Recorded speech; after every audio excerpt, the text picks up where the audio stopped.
Welcome back, everyone, to another deep dive. Today, we're dealing with a really disturbing case, the case of serial killer Jerry Little. Oh yeah, this was pretty heavy. We've got a lot of different sources to work with here. We've got court records, articles, even some pretty chilling excerpts from his confession. Hmm. And it's going to be heavy stuff, but the goal here, as always, is to try to piece together not just what happened, but also try to understand, the why. Yeah, I mean, I think that's what makes this case so compelling, right? You really start thinking about those factors, the things that could contribute to someone becoming a serial killer. Right. And of course, the big question, could we have prevented it? Yeah. All right. So let's just start at the beginning. Let's start with Little's early life. Okay? Yeah. Born in Mississippi, 1956, one of 6 kids, his family moved to St. Louis when he was just 4 years old, and tragically, his father died very soon after. Wow. And Little ended up dropping out of school after just 6th grade. Sixth grade.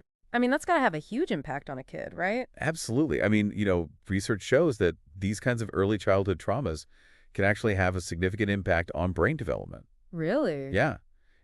Potentially even increasing the risk of violent behavior later in life. And you look at Little's case, and you can't help but wonder if those early hardships played a role in where he ended up. Yeah. What if things had been different for him? Right. What if he'd had, a stable family? Right. We'll never know, but it's a question that definitely lingers.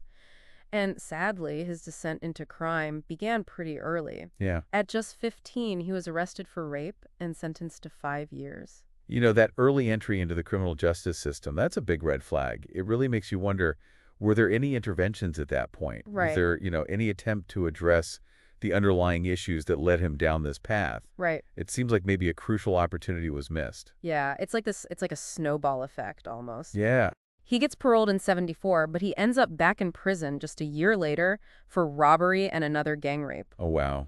And this time it's a 20-year sentence. That's a long time.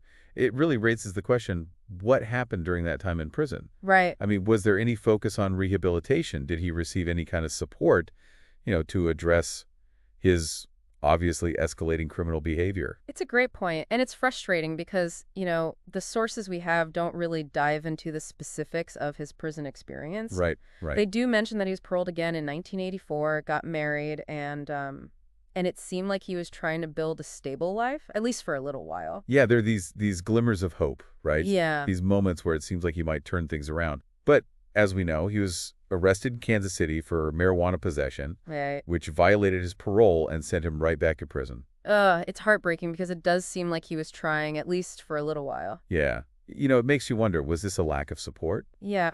Was it a relapse into old habits, or was it something else entirely? So we've got this pattern now of crime, imprisonment, and then these attempts at reform. But here's where things get really disturbing. Yeah. August 1987, Little is released from prison again, and he returns to St. Louis. Okay. He gets a job, a normal job, at a car wash, and even starts attending night school. It seems like he's, really genuinely trying to rebuild his life. Yeah. That juxtaposition, it's incredibly chilling, right? Right. On the surface, you see a man attempting to better himself or, trying to blend back into society. Right. But underneath that facade, something much darker was brewing. Because between 1985 and 1988, while seemingly living this normal life, Little was actually murdering 4 women. Whoa. Imogen Jackson, Patricia Ann Kelly, Doris Orley Hayes, and another woman whose name we don't know. Wow. And each of these cases involved brutal acts of rape and murder. It's almost unimaginable, right, that someone could be living this double life, Yeah. capable of such horrific violence, while appearing so ordinary. It really makes you question your own assumptions, right, about who you perceive as dangerous. It really does. Really does. How do you even begin to wrap your head around that? Yeah. And here's where the story takes another kind of surprising turn. Okay. Little was actually caught because he was suspected in the murders of Jackson and Kelly.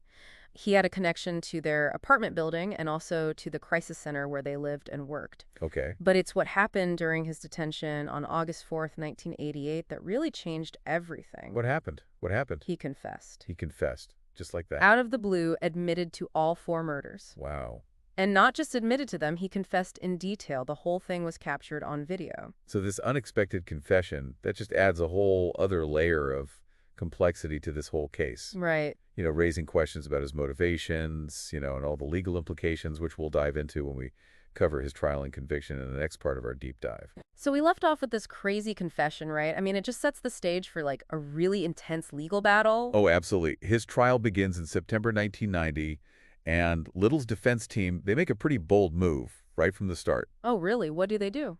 They file a motion to have all the charges combined into one single trial.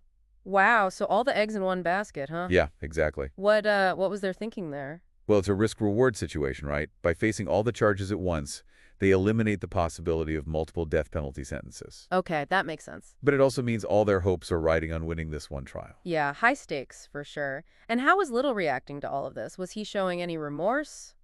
Or did he try to say he was innocent? Well, that's where things get even more complicated. You see, the only real solid evidence linking Little to the murders was his own confession. Right. So his lawyers argued that he was insane and that he confessed under duress. Hold on, for those of us who aren't lawyers, what does duress actually mean in this context? Basically, they're saying that the confession wasn't truly voluntary. Maybe he was pressured or coerced into admitting to these crimes that he didn't actually commit. Okay, I see. So to support their argument, they request a mental evaluation for Little, hoping to prove he wasn't thinking straight when he confessed. Did that work? Well, here's the thing. Little refuses to cooperate with the evaluation. Oh, wow. And to make it even more confusing, he pleads guilty. Really? I mean, it's almost like he wanted to control the whole narrative, even if it meant a harsher sentence. It really is strange. It makes you wonder what was going through his mind. Absolutely. Did anyone come forward to support him during the trial, like family or friends? They did, actually. His wife testified in his defense, along with some other relatives and people who knew him. Wow. They painted a picture of Little as a reformed man, someone who was genuinely trying to turn his life around. It must have been so hard for them trying to reconcile the man they knew with these horrible crimes that he confessed to. Yeah, I can't even imagine. So what was the jury's verdict? Well, despite the defense's efforts, the jury found Jerry Little guilty on all counts, Wow. and he was given 9 life sentences to reflect the severity of his crimes. 9 life sentences? That's a very powerful statement. Did he appeal? He did in 1993, but his appeal for a new trial was denied. Tragically, Little died in prison just a year later in 1994. Wow, so young. He's only 37 or 38 years old, right? Yeah, it's a tragic end to a really disturbing story. But like we talked about before, Little's case had a ripple effect that went way beyond the courtroom. Right. You mentioned that earlier his case kind of sparked this whole debate about parole guidelines and sentencing, right? Exactly. Some people believe that Missouri's 1994 law, the one that requires people with long sentences to serve 85% of their time before they can even be considered for parole, Right. that law was a direct response to Little's case. So in a way, his crimes led to stricter parole regulations, making it much harder for other people to get early release. Exactly. And it makes you think about those unintended consequences, right? Yeah. Even from individual cases. It really makes you think about, like, what is the goal of incarceration? Is it punishment? Is it about trying to deter future crime? Or is there a way to, like, prioritize rehabilitation without putting the public at risk? Right. That's the million-dollar question, isn't it? It's easy to say, like, lock them up and throw away the key, but is that really the answer? Yeah, I mean, are we just creating a cycle of crime if we don't even try to address those underlying issues? It's tough. There are no easy answers, are there? Little's case really forces us to confront all those tough questions about our whole criminal justice system. It really does. It's really heavy stuff. We've gone pretty deep into the darkness with Jerry Little's story, Yeah. from his troubled beginnings all the way to these just horrific crimes that he committed. Yeah, it's a lot to process. It is, and we're kind of left now with the aftermath, trying to make sense of it all. Yeah, and it's interesting how, these individual cases like Little's can actually end up shaping these broader policies. Right. We were just talking about the 1994 Missouri law, the one that says people with these long sentences, they have to serve 85% of their time before they're even eligible for parole. Right. A lot of people think that law was a direct response to Little's case. So his crimes, in a way, they kind of led to these stricter parole regulations. Yeah, exactly. It's like a reminder that actions really do have consequences, far beyond the immediate situation. Absolutely. And it brings us back to that debate we keep having about the goals of our criminal justice system. Right. What are we trying to achieve with incarceration?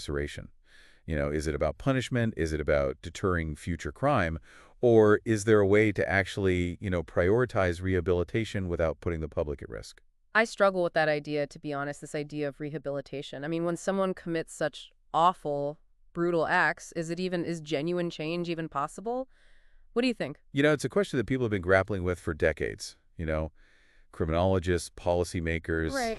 There's no easy answer. Some people believe that some individuals are just, beyond redemption, Yeah. while others argue that everyone deserves a chance at rehabilitation no matter what they've done in the past. But then how do we balance that hope for rehabilitation with the very real need to protect society? Right. It's such a delicate balance. It really is. And Little's case is just like a perfect example of how complex this is. Yeah. He was given these chances at reform, right? Yeah. Parole, chances to build a stable life. He had But in the opportunity. end, he chose this path of violence. Yeah, it makes you wonder, are there any signs we could be looking for? Like early warning signs that someone might be capable of this kind of violence. Yeah, or are we just always going to be caught off guard? That's what researchers are always trying to figure out, right? They're looking for these patterns, in behavior, in personality traits, even like biological markers, Right. things that might help us identify individuals who are, at higher risk of committing these violent crimes. Right.